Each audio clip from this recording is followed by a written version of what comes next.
Hey y'all. So I have been up all night, but I decided that I need to record content for my YouTube. So welcome back to my channel. Welcome to another episode of Talks with Delise. This is gonna be part one of probably three parts discussing my journey to a hysterectomy. So, I am a 32-year-old single childless woman, and I am having a hysterectomy on February 27th, 2020. You're probably wondering, you don't have any kids, you're young, how did you get here? So all of my life, I started experiencing menstrual symptoms. I started having a period at age 11. From age 11 to now, my periods have been horrific. I've bled so much. I have, just had some of my bad. So I've just had some of the worst experiences. In 2019, the week of my 31st birthday, I had to go to the hospital because I had had a period that lasted probably like 4 months. And I was so weak and I thought I was having a heart attack. So they immediately like rushed me in and they gave me multiple blood transfusions, um multiple iron transfusions, and then I had a DNC. That is the process that they do when a woman wants to have an abortion. I was not pregnant, of course, because that's another thing that has come along with this journey. Getting pregnant has been like not a thing for me, really. So last year, when they were going to, before they did the DNC, I said, hey, give me a hysterectomy. I've had all of these symptoms for so long and I just do not want to deal with this anymore. And they were like, no, you're so young and blah, blah, blah, blah, blah. So I had the DNC. And then in November of, no, so then in April, I still was having all this bleeding and whatever and pain. The pain is so intense, like so intense. I was experiencing the type of cramps that a woman experiences the first day of her period every single day, like every single day. And that shit was just unbearable. And I had dealt with it all through my 20s. And when I got to 30, I was like, look, I ain't gonna keep dealing with this shit. So in April, I got a Mirena placed. That helped with the bleeding, but nothing was helping with this fucking pain. So in November of last year, I had a laparoscopy done. And the doctor was like, they didn't find any endometriosis, but there was a bunch of scar tissue, so they removed that. So then in January of 2020, I went back to my doctor like, look, I cannot keep doing this. This is too much. It's too much. So he was like, we've done everything and you're still in all of this pain. There's nothing else we can do besides do the hysterectomy. And I was like, do that shit, doc. So I was scheduled to get a hysterectomy on February 13th. On February 11th, the surgical coordinator from my gynecologist called me and she was like, oh, we have to cancel your surgery because your insurance company denied your claim. I was like, bitch, what? So I called her like, what you mean? She was like, yeah, they denied your claim because they saying it's not medically necessary. I hung up with her ass and called the insurance company like, fuck is y'all talking about? Like, what you mean? She was like, oh, we don't see that you've had the necessary things that you need prior to getting a hysterectomy in order for us to pay for it. Oh, girl, this is my grandmother's plastic couch. My grandmother's 82 and she like plastic. We had a normal couch. She got rid of it and got this couch. I don't like it. But I let her live because that's my baby and she can do whatever she wants. Anyway, that was just distracting me in the background. But anyway, so I'm like calling and calling. So I went to see my therapist. I was just like, you know what? Fuck it. I'm not going to get the hysterectomy. I don't care. I don't care. I was just so like, at that moment when I found out that they were denying me, I was like, I've gotten so close to the finish line with this shit just for the world to be like, no. And I'm like, I'm calling between my doctor's office and my insurance company, like, why are y'all playing with my fucking health? Are y'all literally telling me that y'all are gonna stop me from having a surgery that could change my life and possibly save my life because of some money? Like, I was like, what if I start to bleed again and I don't make it to the hospital in time and I bleed out? Y'all want me to die? The lady was like, nobody wants you to die.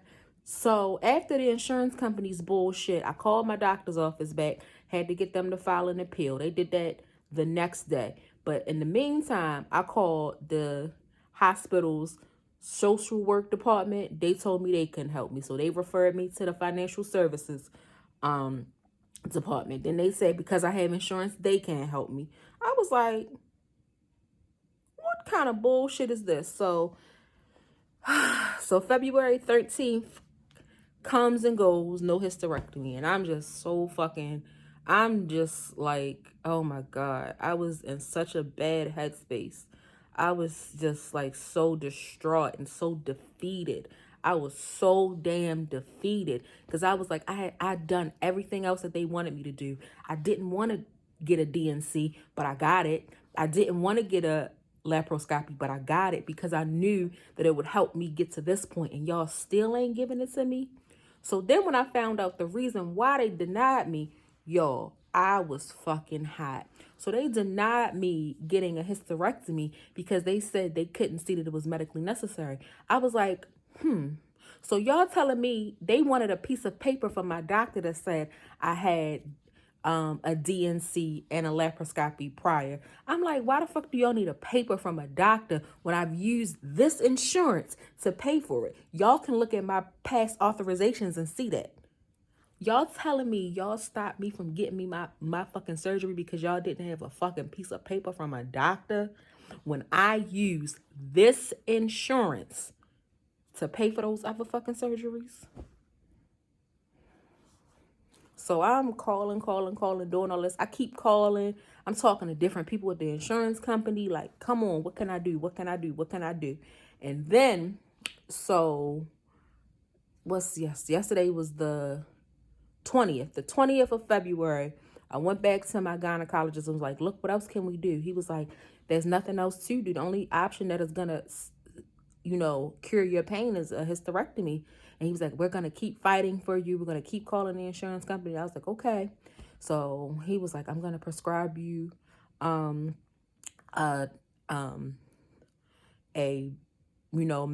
more powerful medicine to help with your pain. I was like, I don't really want to be on a narcotic. He was like, I know. So he prescribed me that. And I left the doctor's office like maybe 30 minutes later. I was gonna go get my nails done, and I was sitting in the nail salon, and I'm answering. So what happened was something just told me to go on to my insurance company's website, and I did, and I seen outpatient surgery approved. I said, oh, the fuck? So I'm like, oh my God, they approved me. So I called the insurance company like, hey, I see this approval. Is that true? So can I call my doctor's office and tell them that I can have my surgery? They was like, we gonna check. So and while I was waiting for the lady to check, my gynecologist office called. It was like, hey, Miss Lynch, we have great news. I was like, I already know. Schedule me. And so they scheduled me. So now I am getting a hysterectomy. And everyone keeps asking me how I feel. How do I feel? And I'm just like, honestly, I'm all over the place. There is a part of me that is very sad that I will never carry or give birth to my own children. I will still have my ovaries, so I do have the possibility of harvesting my eggs in order to have a surrogate. And that's always adoption. There's also another part of me that is a little nervous about doing this while I am single. Because what if I meet a man and he wants to have, a natural child? I can't give him that. There's a part of me that's like a part of my womanhood is being taken away. So there's that. Um, but this has been like something like my grandma had to have a hysterectomy when she was around 32.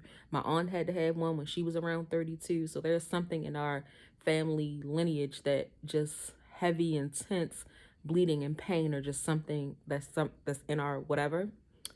Um so last night me and my grandma were talking and she came in the room where I was and just she got down on her knees and I'm thinking she's gonna pray with me. I'm like, okay, we can pray. I'm about to have a major surgery. And she just started to cry. And I'm like, why are you crying? And she was like, I can't believe. She's like, how could your mother do that? So what she means is, as I've talked about in the past, my mother and I are not close at all. We never have been close and we never will be because I don't want to be. So I text both of my parents to be like, hey, I finally got everything worked out with my insurance. I'm going to get my surgery. My mom was like, I can't be there. I got to work. They putting in some new computer system at work and I got to be there. I was like, oh, okay, whatever. I was like, I wasn't telling you so you could be there. I was just telling you so you can know. And then my dad, he was like, he'll see what he can do. No guarantees. I'm just like, I know I don't have kids, but so what? There would be nothing in this world besides death that would stop me from being there for my child. Like, I'm my father's only child.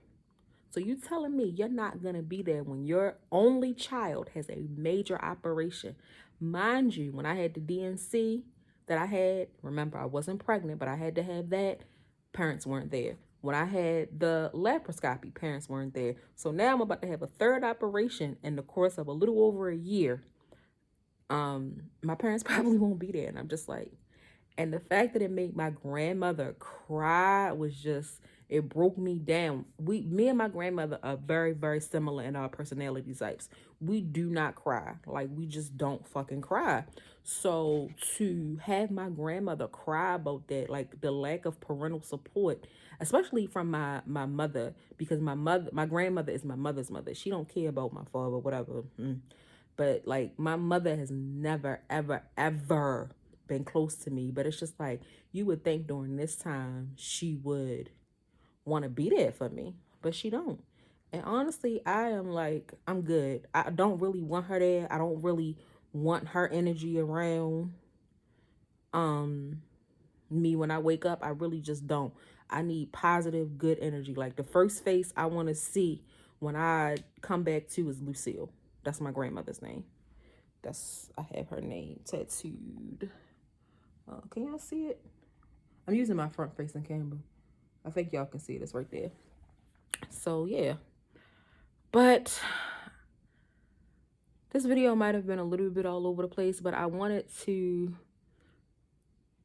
record part 1 of my journey to getting a hysterectomy.